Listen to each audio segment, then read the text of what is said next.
Hello friends, welcome to our channel new moms kitchen. இன்றைக்கி நம்ம சேனலில் வெஜ் பர்கர் எப்படி செய்கிறதுன்னு பார்க்கலாம். வெஜ் பர்கர் எப்படி செய்கிறதுன்னு பார்க்க போகிறதுக்கு முன்னாடி நம்ம நியூ மாம்ஸ் கிச்சன் சேனலை இது வரைக்கும் பார்த்துட்டு சப்ஸ்கிரைப் பண்ணாமல் வந்தீங்கன்னா கண்டிப்பாக வீடியோஸ்லாம் ஃபுல்லாக பார்த்துட்டு அதுக்கப்புறமா மறக்காமல் சப்ஸ்கிரைப் பண்ணுங்கள். அதோட பக்கத்தில் இருக்க ஆளுன்ற பெல் பட்டனை கிளிக் பண்ணுங்கள். பர்கர் செய்கிறதுக்கு 4 ரவுண்ட் பன், அதாவது டீ கடை பன்னு சொல்லுவோம்ல, இந்த பன்னு 4 எடுத்துருக்கிறேன். ஃபஸ்ட்டு நம்ம கட்லெட் ரெடி பண்ணிடலாம். அதுக்கு ஒரு பேனில் 2 ஸ்பூன் ஆயில் சேர்த்துட்டு பொடியாக நறுக்கின ஒரு வெங்காயம், பொடியாக நறுக்கின 2 கேரட், ஒரு கைப்பிடி ஃப்ரெஷ் பட்டாணி சேர்த்துட்டு அதோட ஒரு கைப்பிடி கொத்தமல்லி இலை சேர்த்து ஒரு தடவை மிக்ஸ் பண்ணி விட்டுறலாம். ரொம்ப வதங்கணும்னு அவசியம் இல்லை, லைட்டாக மிக்ஸ் பண்ணி விட்டால் போதும். அதோட 1/4 ஸ்பூன் மஞ்சத்தூள், தேவையான அளவு உப்பு சேர்த்து கலந்து விட்டதுக்கப்புறமா வாசனைக்காக 1/4 ஸ்பூன் இஞ்சி, 1/4 ஸ்பூன் பூண்டு அரைச்சை சேர்த்துட்டு 1/2 ஸ்பூன் கரம் மசாலா இல்லை சிக்கன் மசாலா கூட சேர்த்துக்கலாம். அதோட 1/2 ஸ்பூன் மிளகாய் பொடி சேர்த்து ஒரு தடவை மிக்ஸ் பண்ணி விட்டுறலாம். மிக்ஸ் பண்ணிவிட்டு இந்த வெஜிடபிள்ஸ்லாம் வேகிற அளவு கொஞ்சமாக தண்ணி சேர்த்துட்டு மூடி போட்டு வேக விட்டுறலாம். கொஞ்சமாக தண்ணி சேர்த்தாலே போதும். இப்போ அப்படியே வேகட்டும். தண்ணியெலாம் நல்லா வற்றி வரட்டும். இப்போ பாருங்கள், தண்ணியெலாம் நல்லா வற்றி காய்கறிலாம் நல்லா வெந்துருச்சு. ஃப்ரெஷ் பட்டாணின்றதுனால சீக்கிரமாக வெந்துடும். இந்த ஸ்டேஜில் அடுப்பு ஆஃப் பண்ணிவிட்டு கொஞ்சம் நேரம் அப்படியே வெஜிடபிள்ஸ்லாம் ஆற விட்டுறலாம்.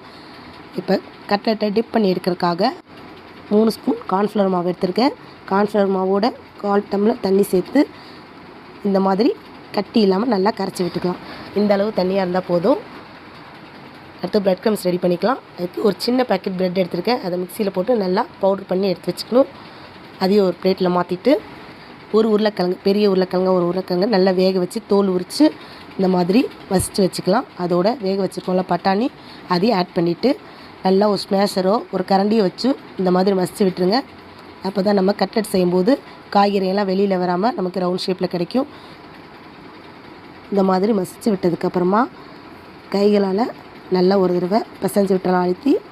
இப்போ தேவையான அளவு வெஜிடபிள்ஸ் எடுத்து இந்த மாதிரி பால் ஷேப்புக்கு உருட்டி இன்னொரு கைகளில் வச்சு தட்டி நம்ம ரெடி பண்ணி வச்சுருக்கோம்ல கார்ன்ஃப்ளவர் மாவு, அதில் ஃபஸ்ட்டு டிப் பண்ணிக்கலாம். கைகளில் செய்கிறத விட ஒரு ஸ்பூன் வச்சு பிரட்டி விட்டுக்கலாம். அப்போ தான் நமக்கு உடையாமல் கிடைக்கும். இந்த மாதிரி டிப் பண்ணி எடுத்துகிட்டு பிளேட்டில் வச்சுருக்கலாம் ப்ரெட் க்ரம்ஸ், அதை இந்த மாதிரி மேலே தூவி விட்டு பேக் சைடு திருப்பி அதில் இந்த மாதிரி தூவி விட்டுடலாம். நல்லா ப்ரெட் க்ரம்ஸில் பிரட்டி எடுத்ததுக்கப்புறமா ஒரு பிளேட்டில் மாற்றிடலாம். மீதி இருக்க எல்லா வெஜிடபிள்ஸையும் இந்த மாதிரி ரெடி பண்ணி ஒரு பிளேட்டில் மாற்றி வச்சுக்கலாம்.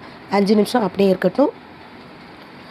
அதுக்குள்ளே நம்ம பர்கர் செய்கிறதுக்கு பன் எடுத்து வச்சுருக்கோம். அதை 2 பீஸாக கட் பண்ணி எடுத்துக்கலாம். 4 பன் எடுத்துருக்கேன். அதை 8 பீஸாக கட் பண்ணி இந்த மாதிரி ஒரு பிளேட்டில் எல்லாத்தையும் எடுத்து வச்சிடலாம். பன் எல்லாத்தையும் இந்த மாதிரி கட் பண்ணி வச்சதுக்கப்புறமா கட்லெட்டுக்கு ரெடி பண்ணி வச்சுருக்கோம்ல, அதை ஷாலோ ஃப்ரை பண்ணிட்டு வந்துடலாம். இன்றைக்கி டீப் ஃப்ரை பண்ண போகிறது இல்லைங்க, ஷாலோ ஃப்ரை தான் பண்ண போகிறேன். அதுக்கு ஒரு பேன் ஆட்டில் வச்சு 2 ஸ்பூன் ஆயில் ஆட் பண்ணிவிட்டு நம்ம ரெடி பண்ணி வச்சுருக்கோம் கட்லெட், அது எல்லாத்தையும் 1 by 1 சேர்த்து பொரிச்சு எடுத்துடலாம். கட்லெட் சேர்த்து மூடி போட்டு அடுப்பை மீடியம் ஃப்ளேம் வச்சு வேக விட்டுடலாம். ஒரு 2 நிமிஷம் கழிச்சு ஓப்பன் பண்ணிவிட்டு லைட்டாக பரட்டி விட்டுடலாம். பொறுமையாக பரட்டுங்க, இல்லைன்னா உடஞ்சி வந்துடும். இந்த மாதிரி எல்லா கட்லெட்டையும் பரட்டி விட்டதுக்கப்புறமா மறுபடியும் மூடி போட்டு வேக விட்டுடலாம்.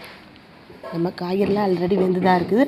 நம்ம டிப் பண்ணி வச்சுருந்த மாவும் ப்ரெட் க்ரம்ஸும் தான் வேகணும். அதனால் சீக்கிரமாக ரெடி ஆகிடும். இப்போ 2 சைடும் நல்லா வெந்து வந்துருச்சு. கொஞ்சம் மொறுமொறுப்பாக ஆகிற வரைக்கும் வேக விட்டுறலாம்.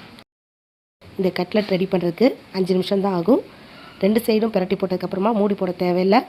அடுப்பை சிம்மில் வச்சு நல்லா மொறுமொறுப்பாக வேக விட்டுறலாம். இப்போ நல்லா மொறுமொறுன்னு வெந்து வந்துருச்சு. இது ஒரு பிளேட்டுக்கு மாற்றிடலாம். நம்ம பர்கர் செய்கிறதுனால ஷாலோ ஃப்ரை பண்ணிட்டோம். இதே கட்லெட்டாக இருந்தால் நம்ம டீப் ஃப்ரை பண்ணி அப்படியே நம்ம சர்வ் பண்ணலாம். கட்லெட் ரெடி ஆகிடுச்சு. இப்போ பர்கர் செய்கிறதுக்கு பன்னை லைட்டாக ஃப்ரை பண்ணிக்கலாம். அதுக்கு கடாயில் 2 ஸ்பூன் நெய் சேர்த்துட்டு நெய் உருகி வந்தோடனே கட் பண்ணி வச்சுருக்க ப்ரெட் துண்டுகளை அதில் சேர்த்துடலாம். இப்போ 4 பீஸ் சேர்த்துட்டு 30 செகண்ட்ஸ் வேகட்டும். வெந்ததுக்கப்புறம் பரட்டி விடலாம். ரொம்ப மொறுமொறுப்பாக ரஸ்க்கு மாதிரி வறுத்தெடுத்தாதீங்க. ஒரு 30 செகண்ட்ஸ் இருந்தால் போதும். ஏன்னா நமக்கு இன்னும் சாஃப்டாக கிடைக்கும் பன்னு. இப்போ மறுபடியும் பரட்டி விடலாம். லைட்டாக கோல்டன் ப்ரௌன் கலரில் இருக்குது பார்த்தீங்களா? இந்த மாதிரி ஸ்டேஜில் ஒரு பிளேட்டுக்கு மாற்றி பர்கர் ரெடி பண்ணிடலாம்.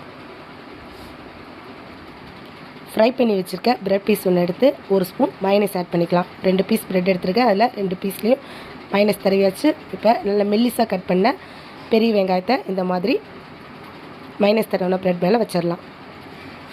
வச்சுட்டு பொரிச்சு வச்சுருக்க கட்லெட் அதையும் வச்சுட்டு நல்லா மெல்லிசாக கட் பண்ண தக்காளி வச்சு சீஸ் ஸ்லைஸ் ஒன்று வச்சுட்டு இன்னொரு ப்ரெட் பீஸில் ஒரு ஸ்பூன் டொமேட்டோ சாஸ் நல்லா அப்ளை பண்ணிக்கலாம்.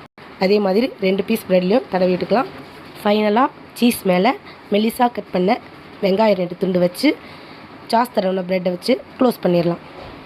அவ்வளோதாங்க, நம்மளோட வெஜ் பர்கர் சூப்பராக ரெடி ஆகிடுச்சு. நம்ம தேவைன்னா வெள்ளரி பிஞ்சு, முட்டைக்கோஸ் அந்த மாதிரி வெஜிடபிள்ஸ் கூட ஆட் பண்ணிக்கலாம். நான் இன்றைக்கி வெறும் வெங்காயம், தக்காளி, கட்லெட், சீஸ் அதை மட்டும் வச்சு ரெடி பண்ணியிருக்கேன்.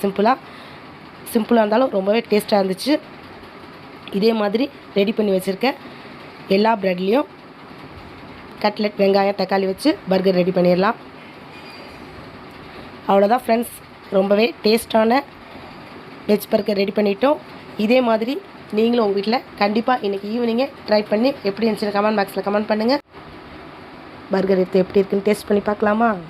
பர்கர் எடுத்தாச்சு, டேஸ்ட் பண்ணி பார்க்குறேன். வாவ், ரொம்பவே சூப்பராக இருக்குங்க. அவ்வளோதான் ஃப்ரெண்ட்ஸ், இன்றைக்கான வீடியோ. இந்த வீடியோ உங்களுக்கு பிடிச்சிருக்குன்னு நினைக்கிறேன். பிடிச்சிருந்தா லைக் பண்ணுங்கள், ஷேர் பண்ணுங்கள். அதோட நம்ம நியூ மாம்ஸ் கிச்சன் சேனலை கண்டிப்பாக சப்ஸ்கிரைப் பண்ணுங்கள். மறுபடியும் ஒரு யூஸ்ஃபுல்லான வீடியோவில் உங்களை சந்திக்கிறேன். தேங்க்ஸ் ஃபார் வாட்சிங்.